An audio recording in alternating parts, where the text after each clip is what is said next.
3 books. That is exactly how many books I've read so far this month. Today is April the 18th, which also means, if you guys know me, my monthly average is literally 20 books. I have 12 more days. Am I going to meet 20? Absolutely not. So the reason why I've only read 3 books is because I am in a huge reading slump. So guess what? Something has to absolutely change. Guess what we're about to do?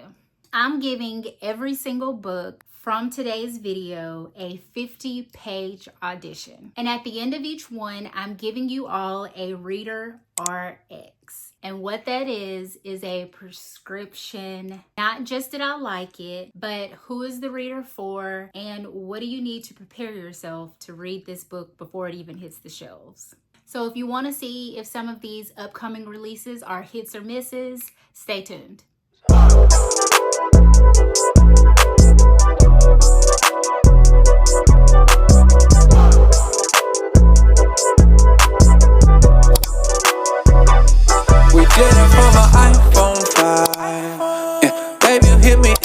So before we dive into all of the ARCs, let's go ahead and talk about what the ARC RX consist of. The ARC RX is going to be a recurring series where I'm going to talk about all the ARCs that are upcoming and whether or not you should pre-order them or if you should just wait on them. I'm going to be very honest, but today we're only doing just 50-page auditions. If you're new here, I'm Destiny. I'm an ARC reader and I receive ARCs from publishers through NetGalleys, or they may send me a book in the mail. It's just random ways that you can go about getting ARCs. And if you're interested in that, I can also do a series on how to get ARCs or how to get approved for ARCs through NetGalley. An ARC is an advanced reader copy, can be in the form of a physical copy, an EPUB copy that can be sent to your Kindle or your Kobo. The publisher will send those out for you to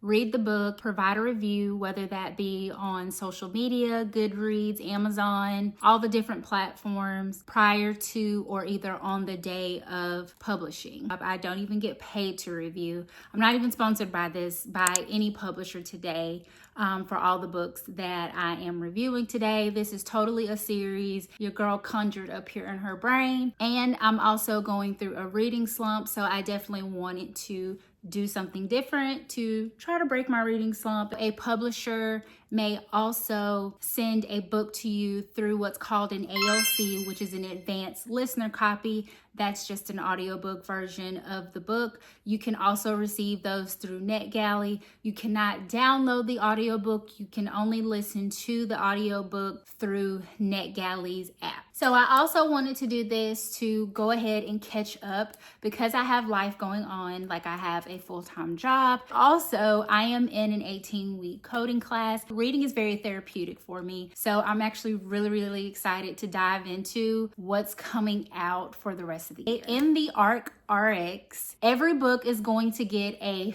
50-page audition. For the physical books, it's going to be roughly 50 to 60 pages, depending on how long it is. In my mind, I'm thinking I can pretty much judge a book if I'm going to like it. What is it like? Is it for me or not? For about 20 or 30% of the book. So I'm only going to read about either 50 pages or 20 to 25%, whichever comes first, or whichever I feel comfortable. But I'm definitely, if I'm at page 50 and there's like 3 more pages until the end of the chapter, I'm gonna finish that chapter. I cannot leave a chapter undone. After every book goes through the ARC RX audition, I'm going to give it 4 prescriptions. The first prescription I'm gonna give out is Pre-Orderazine. And you're definitely gonna want to read this book for immediate TBR relief. I'm going to need you to put down everything and go pre-order this book. The next prescription is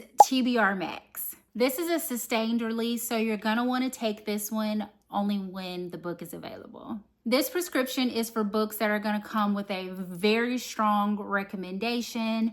And when the book publishes, I'm going to need for you to put this at the very top of your TBR. The third prescription is Moodifex, and you're only going to use this prescription because the book is going to require you to be in your feelings a little bit. It's probably going to be for a mood reader where you're really going to want to read this when you're in the mood for it. These are books that are really good books, but in order to go through it, you may need to be a specific reader in order to take this prescription.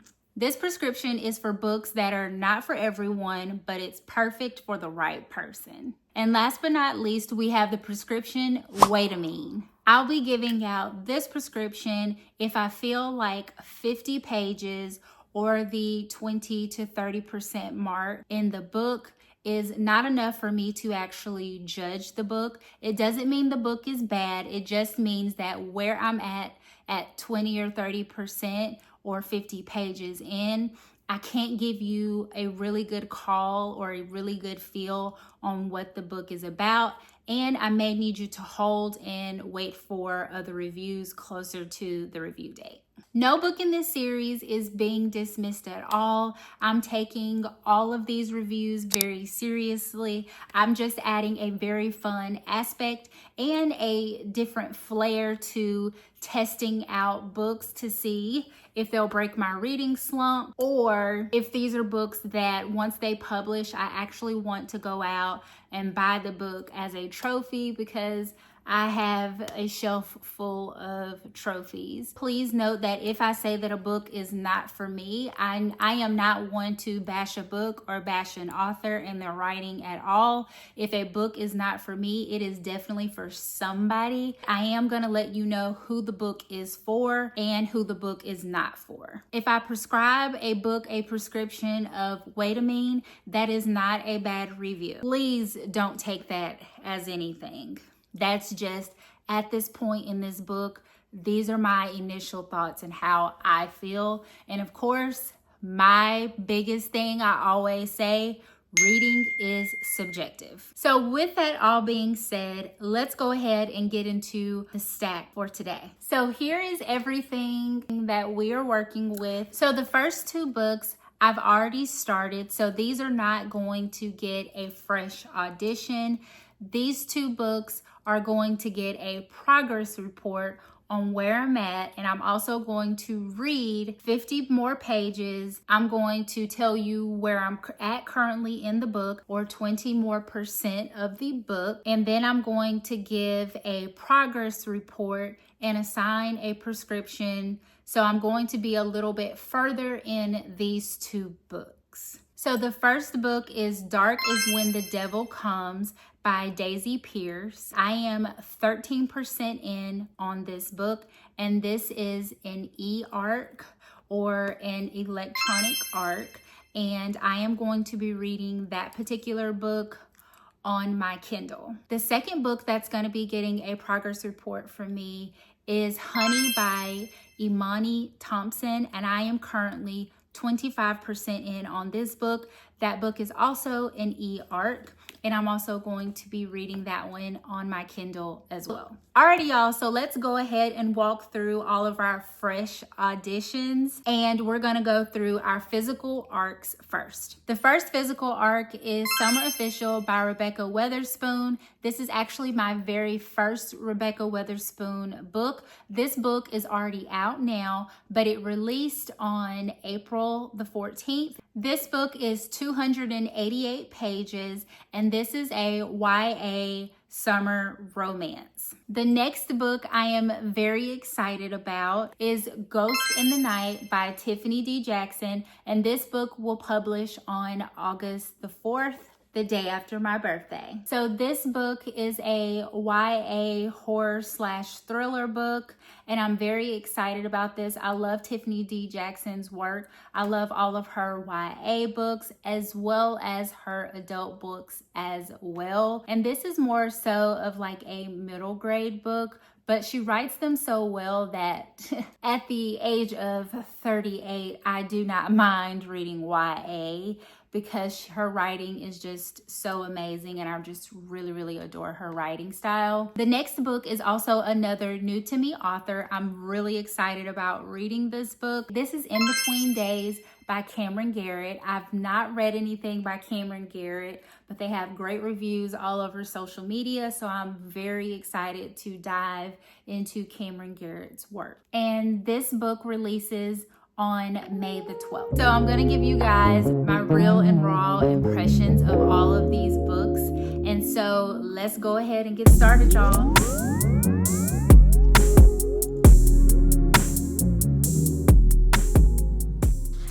I have read exactly 33% of Dark is When the Devil Comes by Daisy Pierce. When I started, I was at 13%. I've already given you guys kind of a glimpse of what was going on for the first 13%. So now let's go through the progress RX of this book. In terms of the patient, or who is this book for?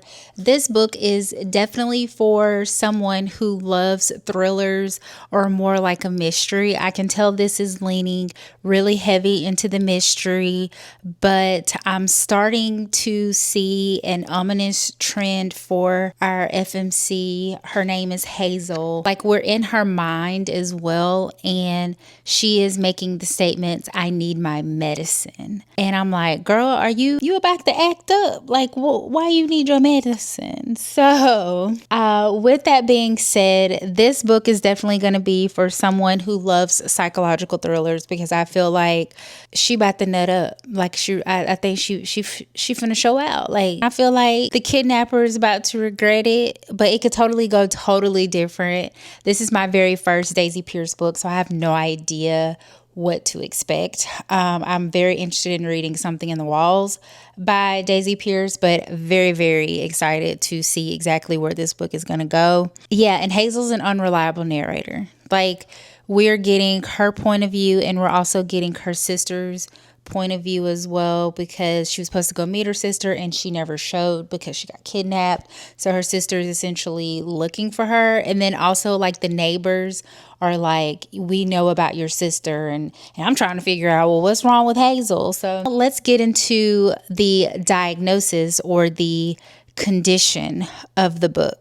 When it comes to the diagnosis, I'm going to diagnose this book with chronic readability, unable to put the book down, because I actually feel like I want to continue reading because I am invested in what's going on with Hazel. It's the point now where I don't even care about Hazel's kidnapping.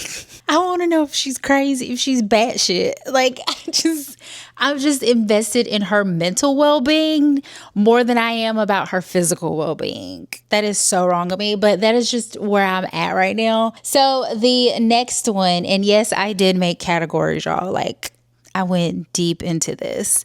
So the next one is dosage. This is clearly a book that's going to be a 2 to 3 sittings max. Don't start this one on a weeknight. Let's talk about refills for your prescription, guys. So I'm going to say that this is probably a 1 refill book, meaning would I reread it? I would probably say I would reread this. Like, once I finish it, I'm pretty sure it's going to be good. I'm pretty sure this is going to be a solid book, but I think this is going to be a 1 refill type of book.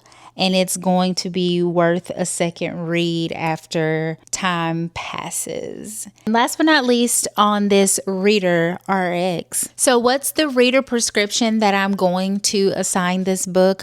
I would say so far, even though I am roughly 33% in on the book, I can probably go ahead and say that we're in the TBR-Max range. Let's get started with Honey by Imani Thompson. This book releases on May the 5th, and I am already 25% in this book. So I don't want to spoil the book a lot, because I am further than I was on Dark is When the Devil Comes for the last book. I will say that I am 25% in. I'm going to be very, very careful with how I describe it, I'm going to be a little bit ominous on stuff because I know that this is probably going to be one of my favorite books of the year, with me being at 25% already. So we are following our FMC. She is in graduate school working on her doctorate, I think. Or is it her? It's either her master's or her doctorate. Either way, she's in graduate school and she's working on her dissertation. And one of her really good friends is kind of sleeping around with a professor, and she gets upset because the professor he says that he's going to leave his wife. He's not. And then he goes out and basically just dumps the girl, and she's like in love with this man. And of course, this is her teacher, her professor at their school. So our FMC takes it upon herself to take care of this doctor. And when I say take care, I do mean unalive him accidentally. And then she starts using her graduate research to kind of propel. She uses her unalivings to propel her graduate research. And it's a different concept. Like, I don't want to get into the weeds of it more because I don't want to give it away. And I just kind of want to leave it at that. I honestly thinking like, oh my gosh, should I even read this book? Because if I come back and give you guys a little bit more, like if I read 20 or 30 20 more percent, like it's gonna put me at like halfway through the book, and then I just don't want to give you guys more glimpse into this, and I'm trying, and I don't know where it's gonna go, and I'm scared like once I figure out where it's gonna go, I may end up telling y'all, and I don't want to give any type of spoilers. And I think what I gave you guys is really, really good. Here's what I'm going to do with this one. We're not going to read this one because I am 25% in. I can pretty much go ahead and give you guys a reader RX on this one. So let's actually pivot and get into that. When it comes to who this book is for, this is definitely for someone who loves a good thriller, but with feminine rage.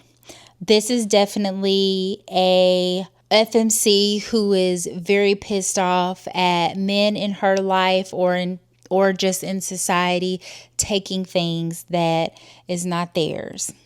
And she's pissed off about it, and she acts on impulse.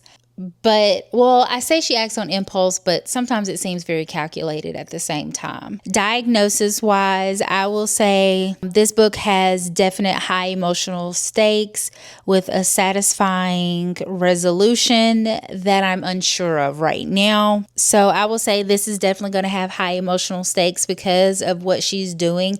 I don't know if she's going to get caught, if this is going to affect her.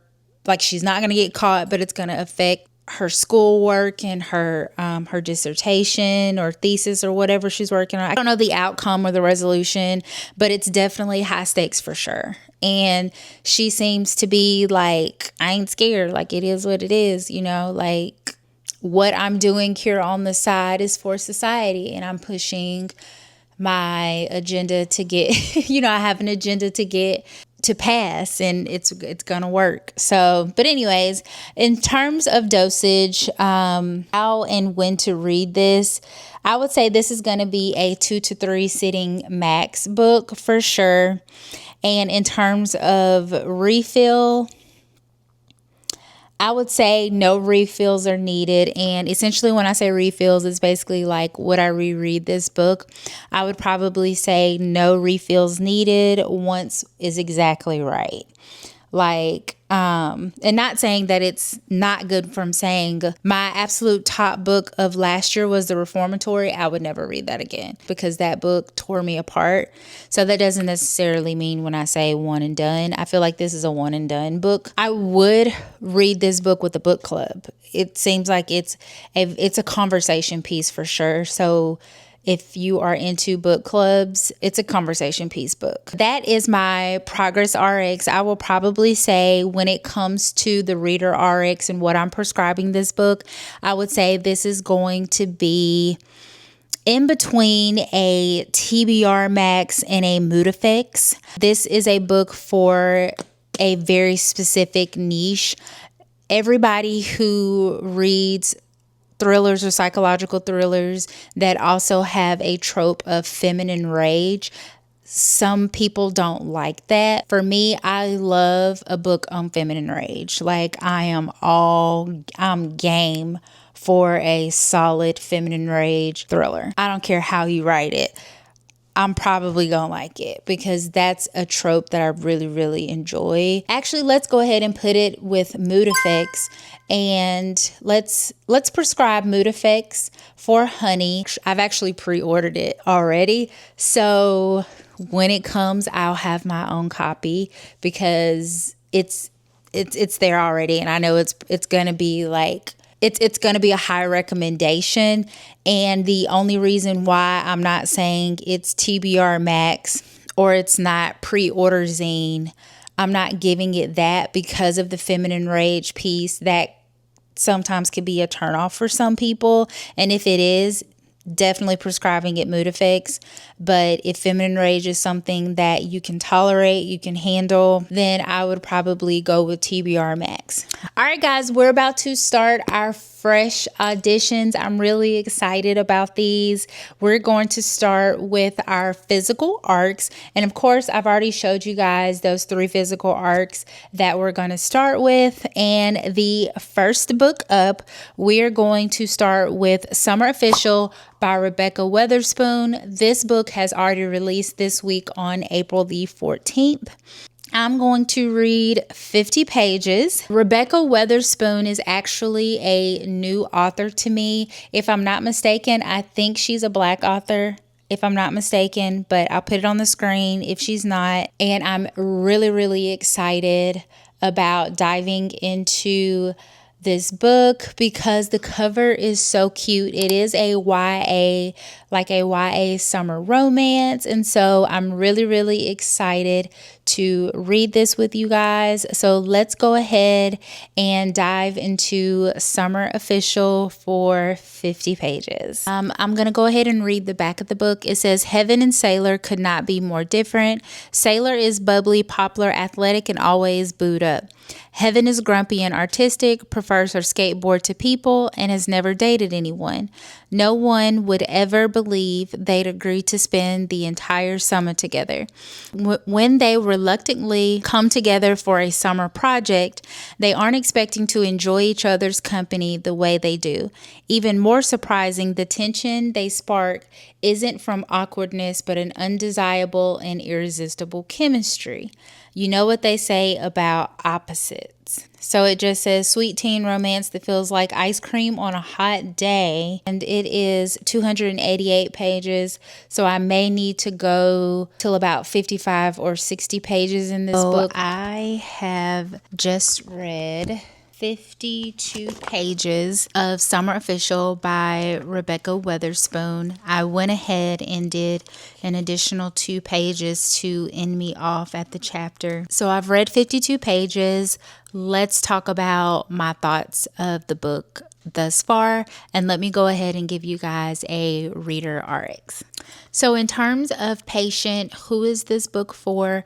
This book is definitely a YA sapphic romance. Let me go ahead and, which I did see these 2 girls on the front, and so I was speculating that it was a sapphic romance just off the cover, but I try not to judge a book by its cover sometimes. Also, nowhere on the back or anything does it say that it is a sapphic romance. I actually love sapphic romances. This is a YA sapphic romance about 2 girls, one named Heaven, the other one's name is Sailor, and then Sailor secretly in love with Heaven. Sailor just recently came out to her family, and her mom's also a social media influencer. And her mom, I'm assuming the app in here is called Bebop, and I'm assuming that's TikTok. So she totally goes on there and says how she's a great mother. Her child just came out to her, and she's very excited that her child is gay because that makes her more interesting on social media, and she has, like, people have more to talk about. So that was an interesting, like, aspect. But this is definitely a YA book, and when I say YA, the writing style is definitely leading middle grade. This is actually a funny book. Like, I did find myself within, especially on the first page, I did laugh or chuckle a little bit, I guess, on the first page. This seems like it's going to be a very lighthearted beach read. So when it comes for the patient, or what type of reader is this for, this book is definitely going to be for someone who absolutely loves YA romances, and this is particularly a sapphic YA romance. If you don't like sapphic romances, this is definitely not going to be for you.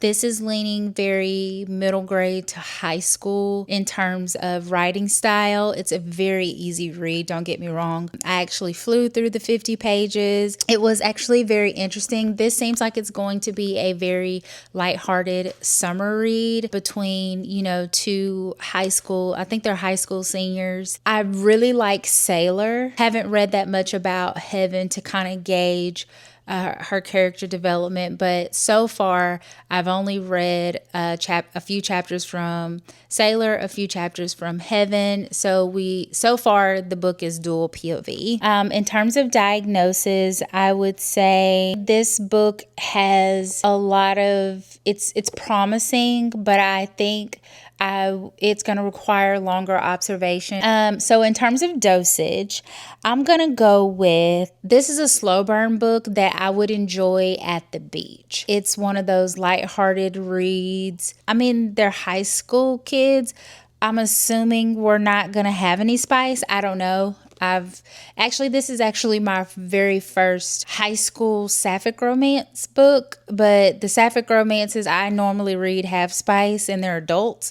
So I have no idea where the author's going to go with this, but I'm assuming this is a zero spice. In terms of refills, this is probably no refills needed. Like, once I read it, I would probably pass this on to my niece or somebody, like, I would pass this book on to somebody else to read. But it's a good read, like, don't get me wrong. The 52 pages I read, I was actually interested in trying to get a little bit more information on Sailor and Heaven. This is not going to be for someone who doesn't like sapphic romances. But it was funny. It's also giving really rom-com-y as well. And I love a good rom-com. This is my Reader RX on Summer Official by Rebecca Weatherspoon. Yes, I would continue it. But also my prescription. Let's go ahead and dose this prescription, y'all.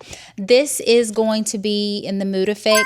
I think you have to be in the mood for a sapphic romance, something very lighthearted. This is definitely going to be a book for someone who loves palate cleansers. This is the book.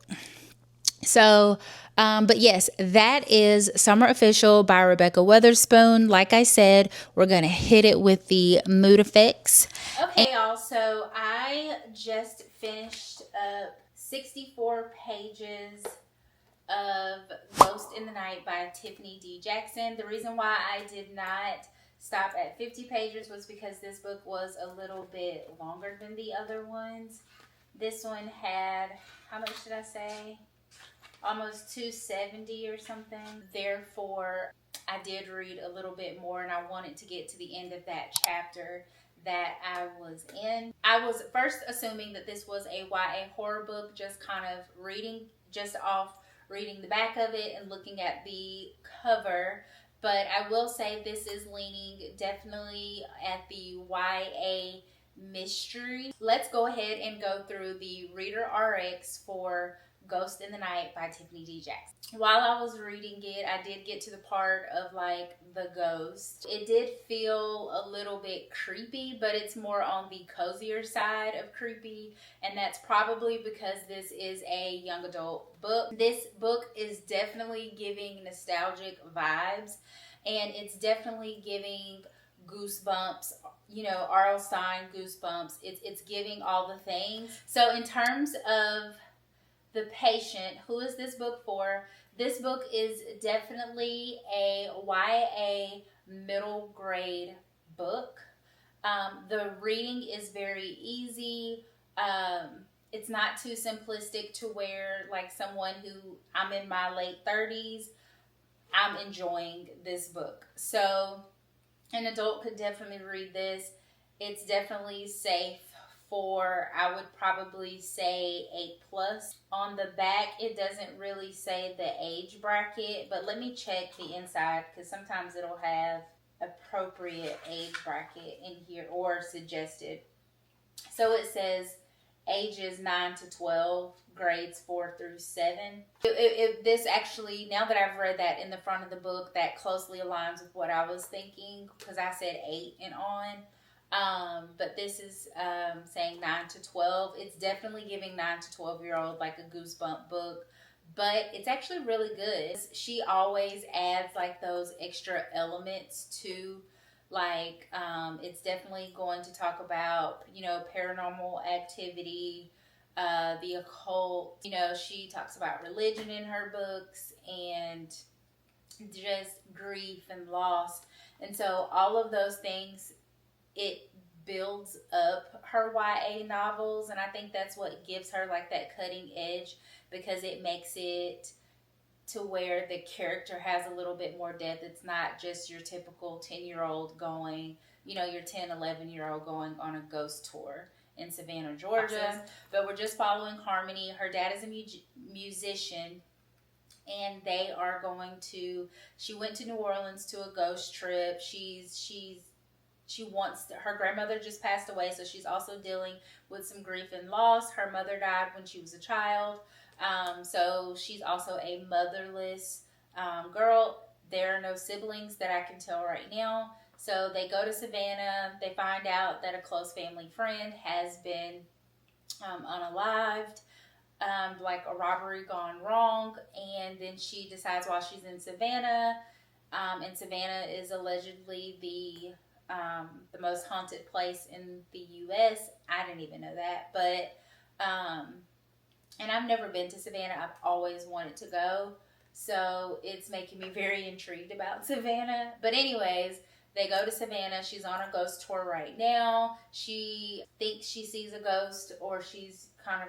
unsure at this point if that was a ghost. She's just kind of dealing with what's to come with that, because I think it ends up on social media or something like that. But anyways, all in all, this is a very cozy YA mystery. This is another one of those like summer official. This is definitely one of those palate cleansers that you want to read. I'm invested in Harmony. I'm more invested in her dad, because her dad kind of lets her frolic around these different towns and sends her out with a permission slip. Like, baby, do we still do permission slips?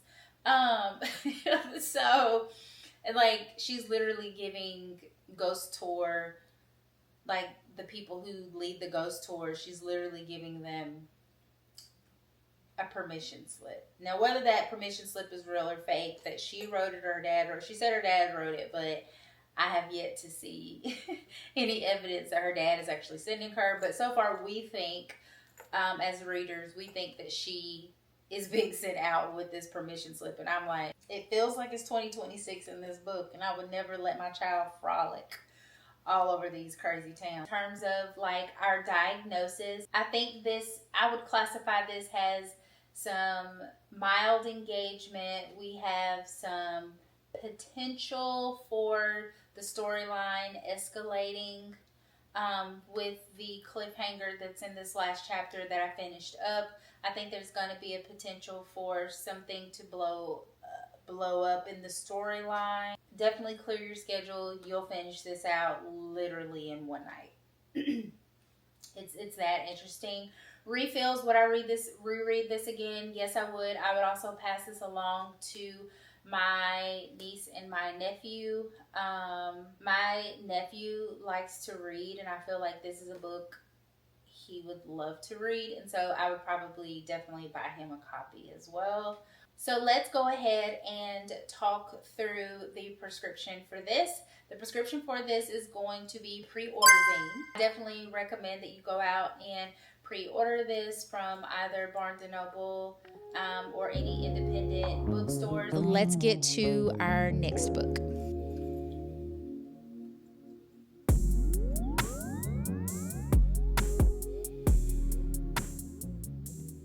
All right, y'all. So I just finished exactly 50 pages of In Between Days by Cameron Garrett. Oh my goodness, I love this book. Let's get into the Reader RX.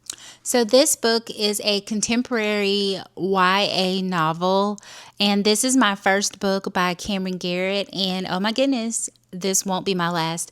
I absolutely just love the writing style, the topic at hand. Like, oh my goodness, I just fell in love with, is it Mira? I think her name is Mira. Yes, I love Mira. So let's talk about it. So this book, so far, the first 50 pages that I've gotten into, imagine your dad passes away, and at the funeral, a strange guy shows up. And your mom basically shoos him off, tells him, you know, don't make me make a scene. You need to go. And he goes, and you have been struggling with your own queerness, but you are suspecting it in your dead father. So Mira takes it upon herself to go through her dad's phone, and she finds this guy. I think his name is it Robert or Richard? She finds Richard's text messages, and it definitely confirms that dad is gay. And so she is definitely struggling with, I wish my dad was out, you know. And she's also struggling with, I don't know how to navigate being gay myself. I wish I knew that part of my dad, because that would help me navigate my own life. And so now she's definitely missing her dad, finding out these things about her dad, which is very, very shocking, because clearly the mom knows. And also, let me say this, the mom and the dad have been either divorced or separated for about 2 or 3 years. And I'm pretty sure this is why, because she probably found out the dad was gay. But he's clearly having a relationship with this guy, Richard, through the text messages she's finding, and she's trying to navigate finding a job. Her counselor, I think it's her school counselor teacher is encouraging her to start like a journal. So these are like journal entries that were kind of open to getting a lot of information. And I just love the themes of grief, queer, struggling with those, and then also like feeling like she missed out on this father-daughter relationship, and that sucks to find out when your dad's dead, like, oh my gosh, my dad's gay. And then also I am struggling with my own queerness and trying to navigate life, but I think she's thinking things would have been so much better for her had she known her dad was gay, or had they had a closer relationship where they could openly talk about sexuality. So this one, oh my gosh, like I'm really, really loving this, because I don't know, I just love books when it feels like a literary fiction where it's talking about family dynamics and how, you know, everybody's raised differently. Everybody has different beliefs. And so the dad didn't believe in God. Mira doesn't believe in God. I think good things were happening to her on this very last page I read. And she was like, I wish I believed in God so I could pray. And I don't know, like that line was just like, huh. You know, so I'm just really interested in her character development and like the character arc that Cameron the author has kind of set for Mira, and I'm just really curious to dig into this and like figure out everything. So let's go through the reader RX. I feel like I just totally rambled on that one, but let me go through the reader arc because oh my god, I really did enjoy this, y'all. I kid y'all not, like that was so good. Okay, so the patient, who is this for? What type of reader is this for?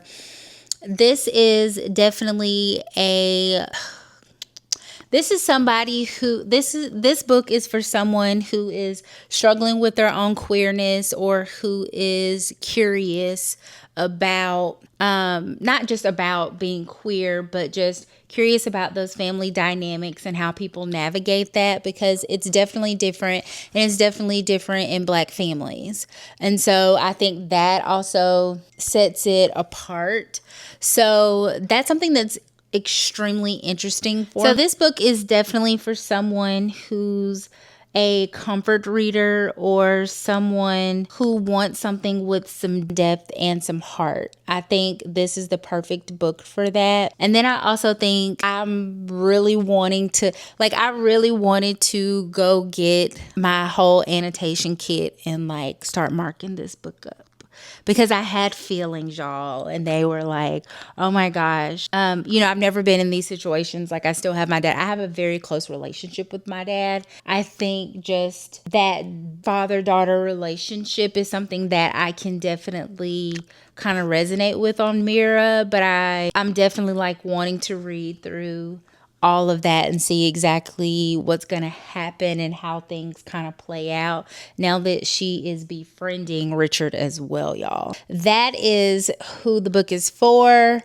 or what type of readers for. In terms of diagnosis, I would say this book is along the lines of an acute case of I'm not going to shut up about this book. I would recommend it over and over again. I really did enjoy this one. So it's got me in my feels, y'all. And like Dad did not die. Like it wasn't an on-page death or anything like that. But I don't know. It's just making me have all the feels. But it's definitely one of those books where I'm going to talk about. And it's going to be like high on like my recommendation list for sure.